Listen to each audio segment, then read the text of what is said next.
nome é Nice e sejam bem-vindos a mais um áudio aqui para o canal. E hoje nós teremos o capítulo 4 do livro O Voo da Gaivota. Mas, como sempre, eu peço que você deixe seu apoio ao canal. Isso significa muito para mim, certo? Então, não deixe de comentar, curtir, compartilhar, hypar o canal se caso aparecer.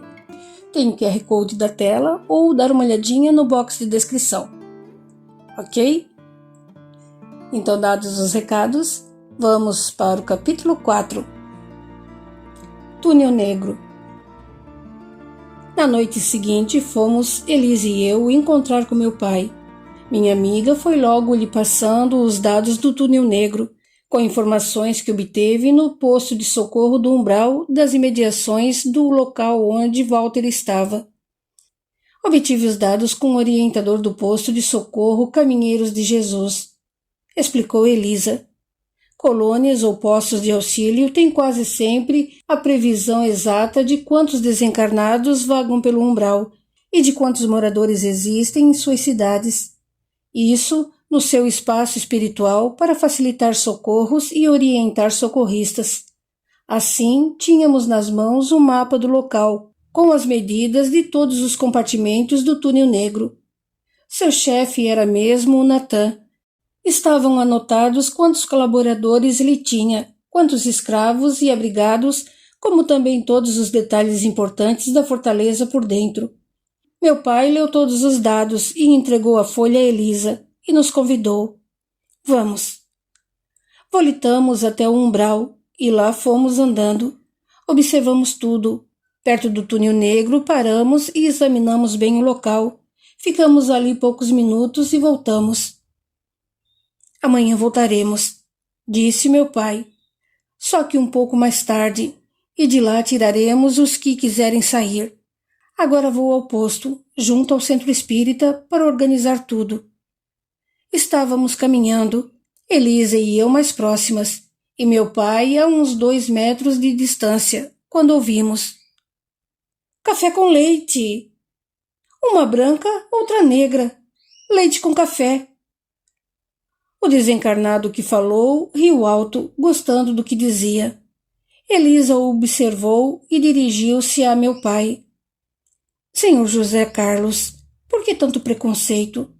Ontem mesmo por aqui nos chamaram de branquela e negrinha. Muitos ainda dão valor ao exterior de tudo, até das pessoas. Preconceito racial tem sido a causa de muitas desavenças terrenas, pois longe estão de entender o que a pessoa é realmente.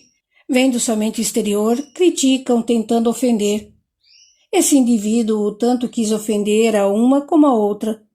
Tivemos e teremos com certeza muitas existências, vidas físicas, pertencendo a várias raças. A cor da pele muda conforme nossa necessidade de aprendizado ou por reencarnarmos em determinado local da nossa terra.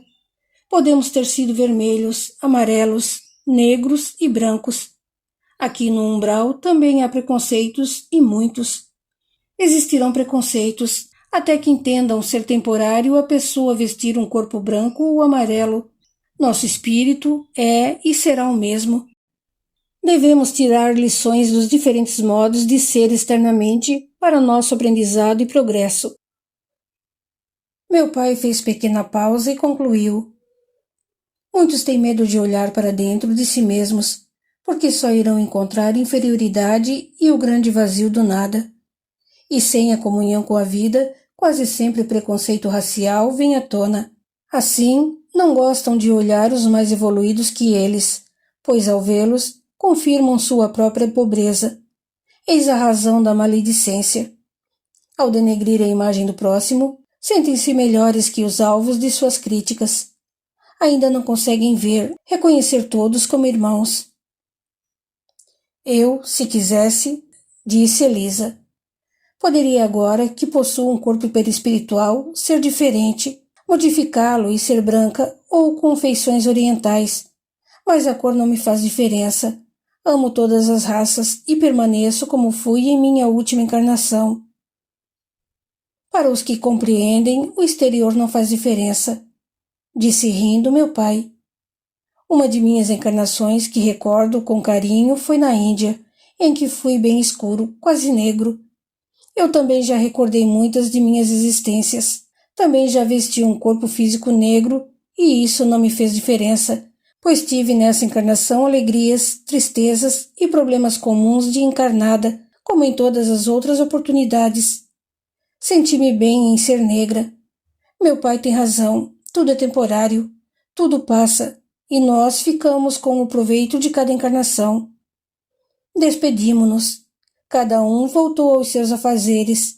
Eu voltei à colônia Vida Nova, Elisa ao hospital da colônia Perseverança e meu pai ao posto do centro espírita. No outro dia, nos encontramos e nos juntamos a um grupo de 20 desencarnados, trabalhadores da equipe do centro espírita, da equipe de meu pai. Conhecia quase todos, cumprimentamo-nos alegres e rumamos para o túnel negro.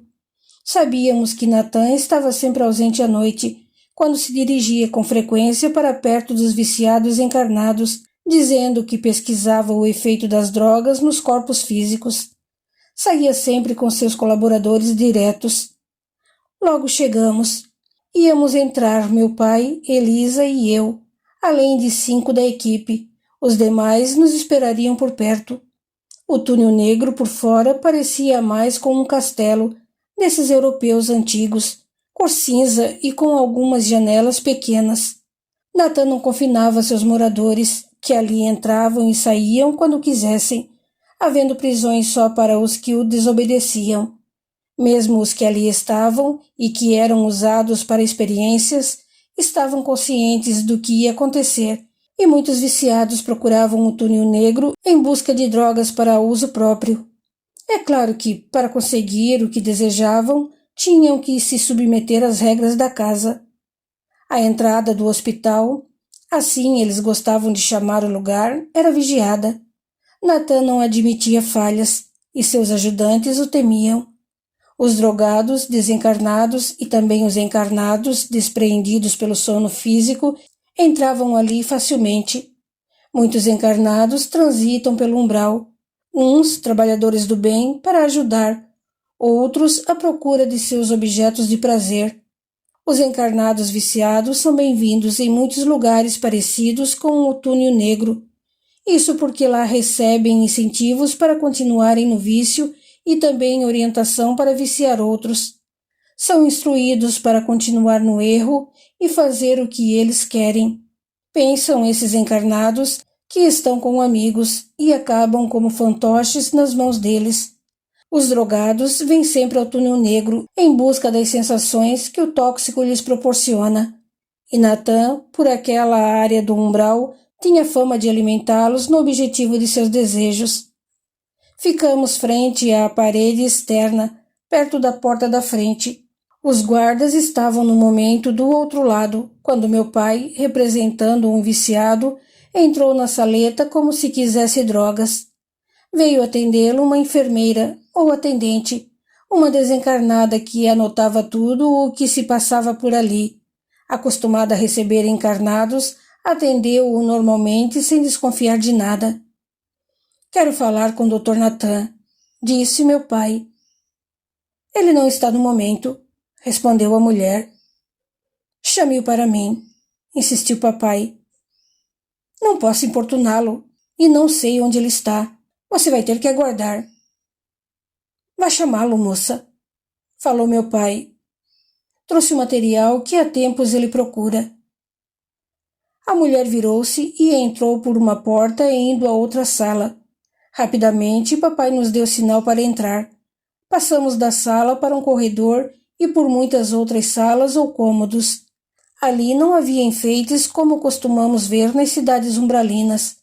Existiam muitos corredores e, para iluminar a casa por dentro, colocaram archotes nas paredes. Viam-se também alguns quadros com desenhos alucinantes que tiravam a monotonia do cinza de suas paredes. Havia ali poucas cadeiras, parecia só ter o essencial.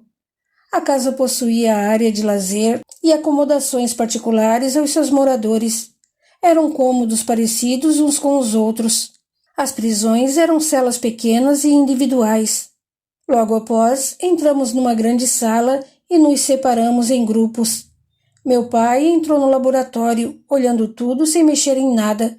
Possuía bons equipamentos, demonstrando que Nathan e sua equipe eram estudiosos. As salas em que entramos eram chamadas de enfermarias e sabíamos que numa delas Walter estava. Esses locais em nada lembravam os da colônia de socorro, ou mesmo os que existem em hospitais terrenos. Estávamos perto do laboratório, quando, pegos de surpresa, os guardas que estavam dentro da casa não reagiram, pois foram imobilizados pela força mental de nossos amigos. Quando entramos na enfermaria, a visão que tivemos foi tão patética quanto horripilante. Não havia leitos, só umas espécies de cabides nas paredes e com vários desencarnados como que dependurados como se fossem roupas velhas. Elisa e eu ficamos perplexas diante de tão triste visão. Minha amiga sufocou um grito quando viu Walter entre eles. Correu ao seu encontro, tirou-o de lá e ele caiu em seus braços. Meu pai veio até nós e, em fração de segundos, foi tirando todos e colocando-os diante da porta para que nós duas os encaminhássemos para a saída. Não conseguíamos movê-los. Apavorada, indaguei a meu pai. Que faço? Empurre-os. No corredor havia carrinhos, talvez para transportá-los. Colocamos todos dentro, pois não conseguiam andar, e os levamos para fora. Quando passamos pela saleta da entrada, um alarme tocou forte e estridente, parecendo uma buzina alta. A fortaleza foi vasculhada por nós, e todos os que quiseram sair foram tirados de lá. Fizemos então uma fila, dando as mãos, e os puxamos até o vale perto do túnel negro, onde os outros da equipe nos esperavam. Alguns dos desencarnados que estavam presos foram amparados. O castigo para eles era ficar sem o hipnotismo de Nathan, e sem isso, privados da droga, mostravam-se desesperados. Tínhamos pressa, porque os guardas, imobilizados, logo voltariam ao normal e poderiam vir atrás de nós ou chamar por Nathan, e não queríamos um confronto agora com ele. Precisávamos auxiliar todos os que queriam ajuda, e os socorridos estavam assustados, sendo que alguns não sabiam direito o que estava acontecendo e nos olhavam com medo. Meu genitor falou para eles: Aqui estamos em nome de Jesus para ajudar os que querem. Levaremos vocês a um local de socorro, onde serão tratados com bondade e curados de seus males. Os viciados receberão tratamento especial e ajuda para se livrarem do vício. Convidamos todos a nos acompanhar, porque tiramos vocês de lá, mas levaremos só os que quiserem. Vamos prosseguir, e os que não desejarem ir conosco podem voltar. Levaremos, porém, os que não estão em condições de decidir. Muitos voltaram, inclusive alguns que estavam presos. 30 desencarnados ficaram conosco e juntos fomos para o posto do centro espírita. Já nos esperava a equipe médica com os enfermeiros e nos pusemos a trabalhar. Seriam feitos os primeiros socorros em muitos deles. Walter e seus companheiros, que estavam dependurados, permaneciam inconscientes e completamente dependentes das sensações das drogas administradas a eles através do hipnotismo de Nathan. Desencarnados viciados iam ao túnel negro em busca das drogas, mas Nathan hipnotizava-os, fazendo-os sentir como se estivessem desfrutando o objeto do seu desejo, como maconha, cocaína, heroína, etc. Hipnotizados, esses imprudentes desencarnados serviam para experiências desse médico que lhes sugava os fluidos vitais para si e seus companheiros. Os viciados pensavam que tomavam as drogas e assim também os que vagavam por ali. Julgavam que lá havia tóxicos. Nathan não tinha nenhuma droga no túnel negro e suas experiências eram cruéis. Os desencarnados se alucinam e se degeneram muito mais que os encarnados com os tóxicos. Deformam seu perispírito, sendo muito triste vê-los. Todos estavam muito magros, pálidos, sem energias psíquicas. abobalhados e com o pensamento fixo nas drogas. Walter era louro, de cabelos curtos, mas de olhos fundos, vidrados e os lábios roxos. Elisa o reconheceu mais por senti-lo do que visivelmente. Isso acontece muito no plano espiritual, de uma pessoa reconhecer outra apenas sentindo, pois o perispírito muda muito. Todos os inconscientes e os semi-inconscientes foram medicados e colocados nos leitos. Os outros também tiveram os primeiros cuidados. Alguns dos colaboradores que serviam a Nathan também ali estavam, mas desconfiados. Não eram viciados. Trocaram de roupa e ficaram conversando com os trabalhadores desencarnados do centro espírita que, gentilmente, os elucidaram em suas dúvidas. Meu pai trabalhou na ajuda por 2 horas e, após, voltou ao corpo físico. Muitos dos socorridos que não necessitavam passar por uma incorporação mediúnica foram levados do posto. Os viciados conscientes seguiram para hospitais no plano espiritual, próprio para eles. Alguns se dirigiram para suas colônias de origem. Os servidores de Nathan que pediram ajuda foram encaminhados para a colônia na escola de regeneração para adaptarem-se à nova vida que lhes era oferecida. Permaneceram no posto do centro espírita só os que precisavam passar por um trabalho mediúnico de incorporação, quando teriam a consciência retomada, inclusive com a transfusão de fluidos. E então poderiam escolher se queriam ou não a ajuda oferecida. Muitos desses desencarnados se mostravam com os perispíritos deformados pelo vício, pelos castigos e pelas experiências. Encaminharam-se rapidamente os socorridos para as colônias, por 2 motivos: para começar imediatamente o tratamento que necessitavam e para iniciar o aprendizado que os libertaria daquela subjugação. E também porque sabíamos que se Nathan os chamasse, acostumados que estavam a obedecê-lo, voltariam ao túnel negro, e nas colônias essa volta seria mais difícil, por estarem mais longe da crosta e fora do alcance das mentes trevosas. Os que precisavam ficar no posto foram acompanhados em quartos isolados, e aqueles que ainda não tinham consciência de sua situação ficaram em leitos, amarrados, não podendo sair. Agora teríamos de esperar o dia certo em que encarnados e desencarnados se reuniriam para o trabalho de equipe, onde os nossos socorridos seriam orientados em uma sessão, junto aos médiuns da casa. Elisa ficou no posto, cuidando de Walter e de todos os que ali estavam, ajudando os trabalhadores desencarnados da casa. Voltei aos meus afazeres nas salas de aula do curso que a ajudava a administrar, esperando ansiosa o desenrolar dos acontecimentos. Na sala de aula. Enquanto aguardava a assistência para o Walter, dediquei ainda mais tempo ao meu trabalho. Estava me dando bem como instrutora do curso de reconhecimento do plano espiritual. Estava gostando muito de lecionar. Numa das aulas, Nório, o japonês, me fez algumas perguntas sobre matéria que não constava no currículo. Percebi com satisfação que estava apta a responder, e isso me tranquilizou. No plano espiritual, principalmente onde se pratica o bem, perdemos aos poucos o costume de reparar na aparência física dos outros. Na classe onde trabalhava havia idosos, negros, brancos, e como temos muitos orientais nas terras brasileiras, é claro que os temos no plano espiritual. Nório é muito agradável, risonho, inteligente e de olhos puxados. Quando encarnado era chamado de Nório, o japonês, e continuou sendo depois de desencarnado, orgulhando-se muito do tratamento carinhoso. Patrícia, replicou Nório, admiro muito Allan Kardec, como também a equipe que o ajudou a escrever os livros que nos legou. Onde eles estão? No momento, estão encarnados ou desencarnados? Nório, poucos sabem sobre isso no plano espiritual. Eu não sei. Só sabem os desencarnados mais elevados e que têm como tarefa a orientação da Terra.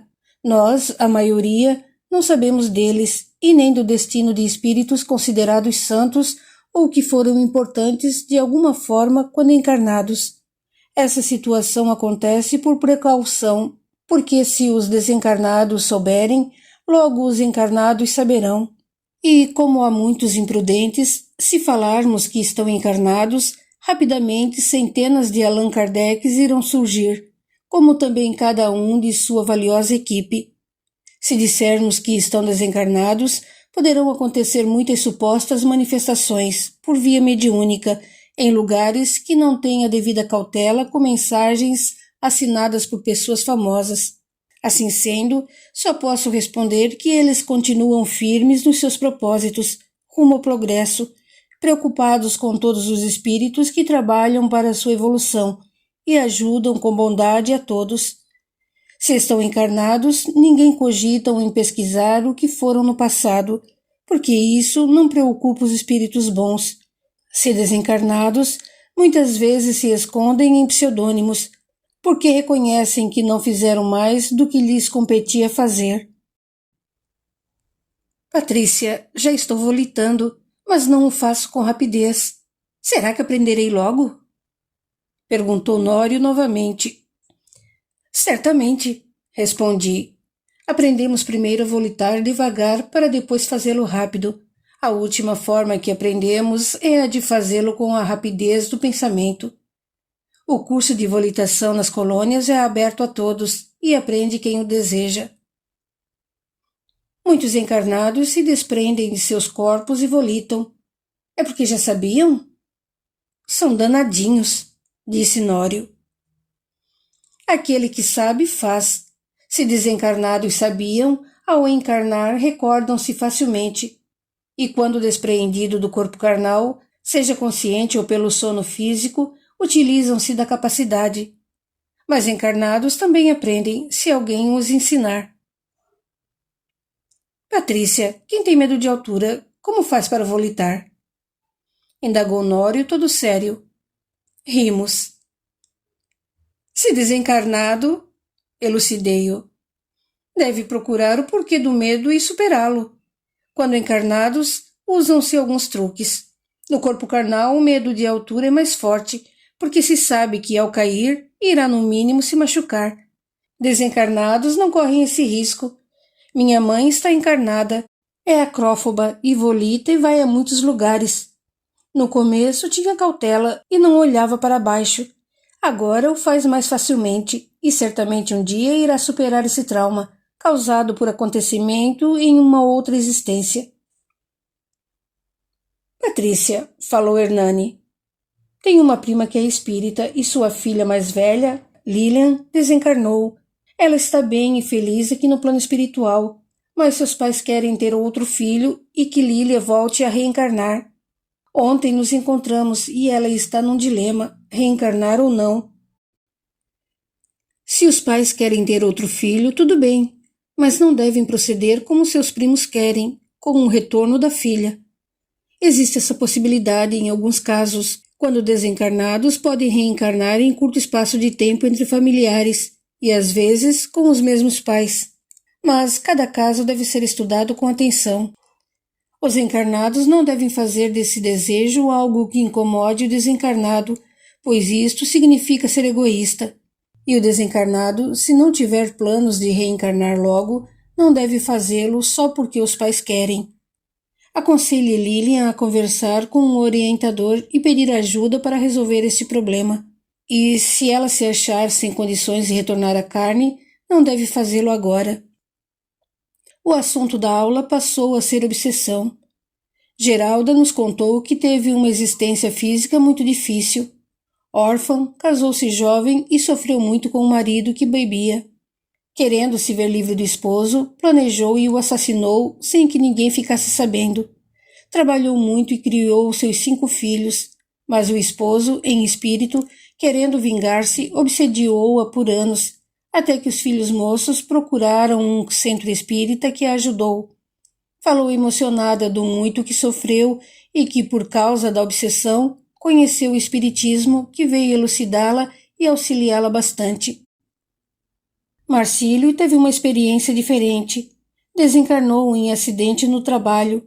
Desencarnado, descobriu que a esposa o traía com seu sobrinho. Com raiva, passou a obsediá-la, não deixando ninguém se aproximar dela com intenção amorosa. Com a vida conturbada, a esposa foi a um lugar, onde pagou para ficar livre da influência negativa, no caso, ele. Os desencarnados que lá trabalhavam pegaram-no e o levaram preso para um lugar do umbral. Marcílio ficou muito tempo prisioneiro quando fez amizade com um outro desencarnado que também estava preso. Esse amigo contou-lhe por que estava cativo. Desencarnara, deixando a esposa com 6 filhos e, preocupado com eles, voltou à sua antiga casa terrena, sem saber que os prejudicava. A esposa, sem entender bem a situação, procurou ajuda erradamente e ele foi preso por espíritos maldosos. Por isso, devemos buscar auxílio só em lugares bons, que fazem caridade, principalmente quando se trata de entes queridos desencarnados. Socorristas vieram e ajudaram este seu amigo, levando-o para um lugar melhor. Tempos depois ele voltou e o socorreu. Marcílio disse-nos que foi uma experiência muito triste não ter perdoado e ficar obsediando os seus. Esqueceu de si para infernizar a esposa e sofreu muito. Concluímos que é muito penoso tanto obsediar como ser obsediado. Aquele que obsedia perde tempo precioso, para no seu caminho para atormentar os outros. O melhor é viver de tal modo que não mereçamos raiva e ódio de ninguém. Mas se pelo passado alguém nos cobrar, é nosso dever ajudá-lo, e assim pararemos de sofrer pelo que fizemos. Do contrário, se permitirmos que o outro nos faça mal, é o mesmo que continuar prejudicando os outros. Deve, portanto, o obsediado orar, ter vida decente e procurar no centro espírita o auxílio para si e para o outro. Todos devem ser tratados como irmãos e como gostariam que fossem tratados. O obsessor e o obsediado merecem o mesmo respeito. Muitos foram os comentários sobre a obsessão. Albertina nos narrou: tem um tio que é uma pessoa muito difícil, vive irritado, enfermo e nas suas crises atormenta toda a família. Muitos diziam que estava obsediado. Até a família, embora descrente, foi em busca de auxílio. Mas nada. Ele melhorava pouco e logo voltava ao seu mau humor.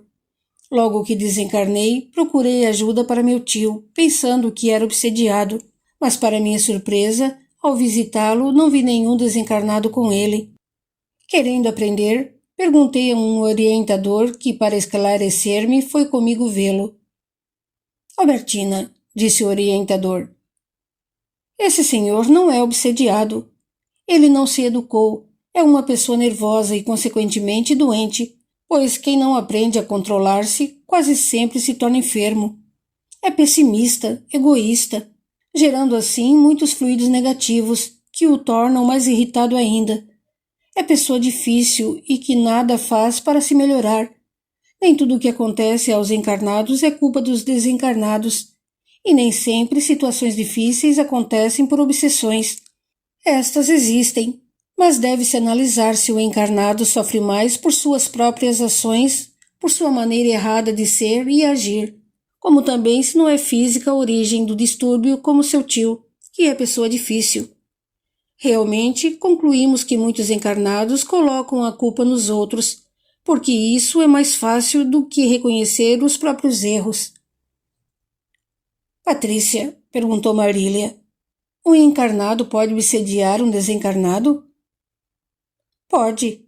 Se o encarnado ficar pensando no desencarnado, chamando-o com choro e desespero, não se conformando com sua desencarnação, pode atrapalhá-lo. Mesmo se estiver abrigado em colônias, sentirá esses chamamentos que o incomodarão. Se estiver vagando, quase sempre vem e fica perto do encarnado, numa troca doentia de fluidos. Os encarnados devem ajudar os desencarnados que amam, sendo otimistas, orando por eles, desejando que estejam bem e felizes e que aceitem a desencarnação. O amor deve sempre nos levar a querer o melhor para o ser amado. Bendito seja o amor, exclamou Terezinha sorrindo. Finalizamos a aula. continua no capítulo 5.